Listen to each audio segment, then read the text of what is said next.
Se toda a história da igreja é a noite, na qual tem que alumiar as estrelas, o meio da noite é aqui, em Tiatira.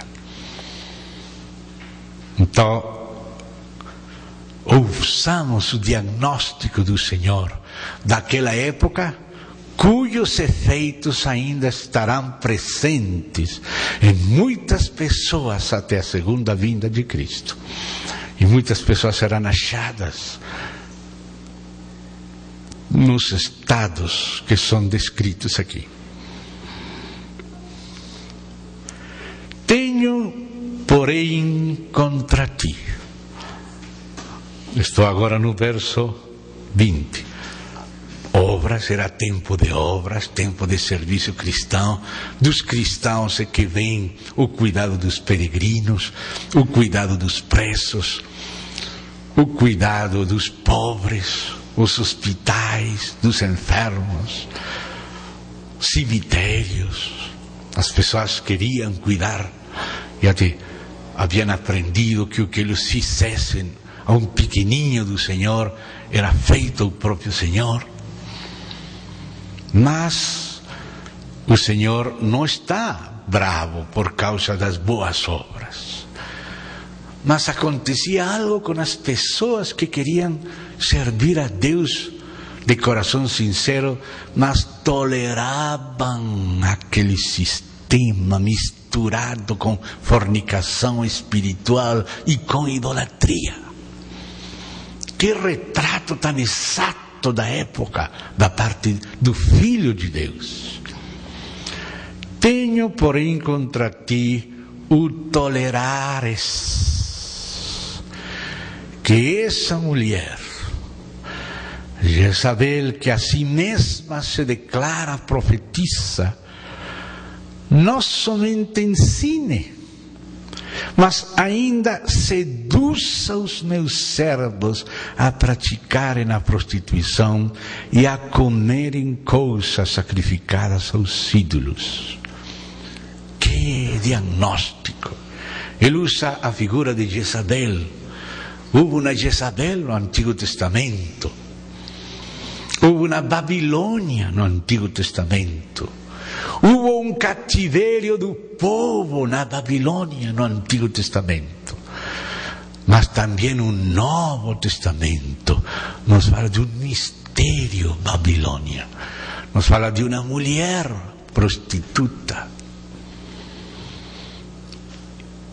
Quando chegamos aí de novo no Apocalipse 17 e 18, que nos fala do mistério da Babilônia, com toda clareza, o Espírito Santo disse: aquela mulher que se assenta sobre as muitas águas, João, é a cidade que reina sobre os reis da terra. E nos tempos do apóstolo João, qual era a cidade que reinava sobre os reis da terra? Não havia outra, senão Roma. Roma era aquela cidade. Roma é aquela prostituta. Isso não é dito por nós, é dito pelo céu. O céu revela a João quem que é ela e descreve ela como você mesmo tem visto nas fotografias, nas revistas, nas notícias da televisão, vestida de púrpura, um purpurado, de escarlata, com um cálice de ouro nas mãos, cheia de pérolas e riquezas, embriagando as nações, sentada sobre a besta, fornicando com os reis da terra, misturando as coisas cristãs com as coisas pagãs, como fez Jezabel. Jezabel quis exterminar os verdadeiros profetas de Yahvé e estabelecer os profetas de Baal. O paganismo de novo tomando conta da cristiandade e a fornicação. E essa época viveu longamente a cristiandade por muitos séculos, especialmente desde as idades médias até o próprio renascimento. Aqui, com poucas palavras, o Senhor está descrevendo ela. E os pecados principais que Ele está denunciando é, primeiro, o pecado dela, fornicação espiritual. A igreja tem um só marido. A igreja não pode receber outras palavras senão as do seu Senhor.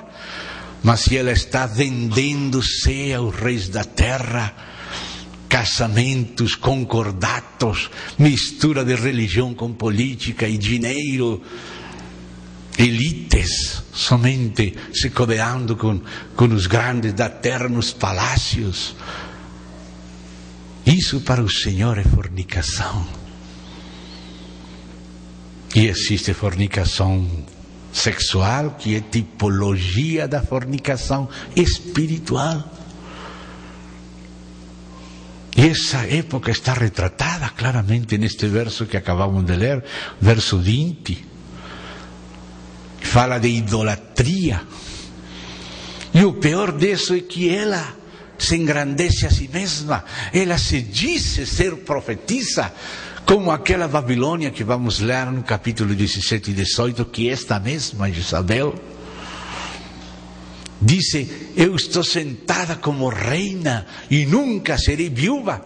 Ela pretende ser a rainha da religião. E é Roma.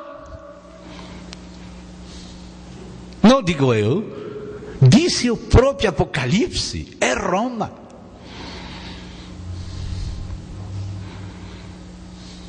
Disse ser profetisa, disse detentar o magistério do ensino.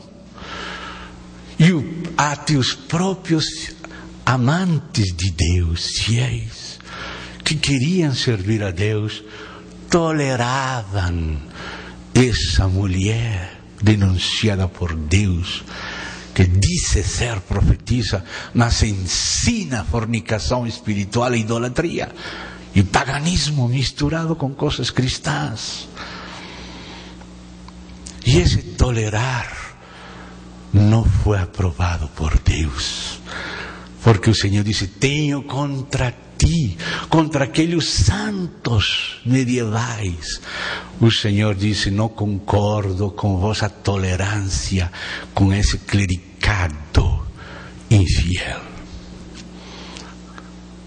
A do próprio São Francisco de Assis, que foi um dos grandes santos da época, acho que até com um pouco de ironia, veio se postrar diante do Papa Júlio II, que era um grande guerreiro,